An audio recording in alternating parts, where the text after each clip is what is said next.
वृंदावन की एक रात थी। मंदिरों के पट बंद हो चुके थे। गलियों में सन्नाटा छा गया था।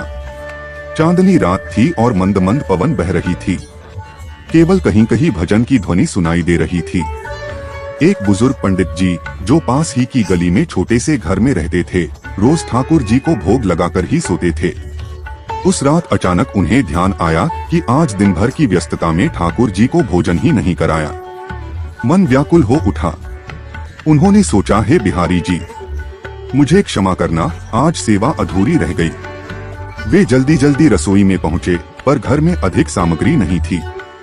बस थोड़ा सा आटा, गुड़ और घी बचा था। उन्होंने मन ही मन कहा, यही प्रसाद बनाकर अपने लल्ला को खिला दूं। प्रेम पूर्वक छोटे छोटे गुड़ के पूरी जैसे पकवान बना दिए और आसन पर रखकर ठाकुर जी को भोग लगाया। भोग लगाकर जैसे ही उन्होंने आंखें बंद कर प्रार्थना की, तभी दरवाजे पर खटखटाहट हुई। पंडित जी ने सोचा, इतनी रात को कौन आ सकता है।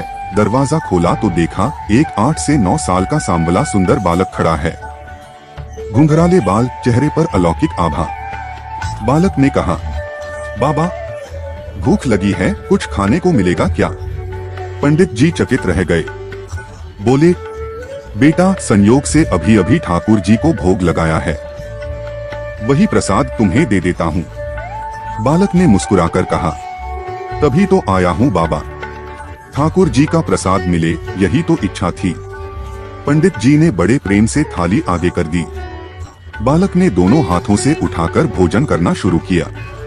पंडित जी मंत्रमुग्ध होकर उस बालक को देखते ही रह गए। जब बालक का पेट भर गया तो वह बोला, बाबा, आपका बहुत आभार, कल मंदिर आइएगा, आपको कुछ लौटाना है।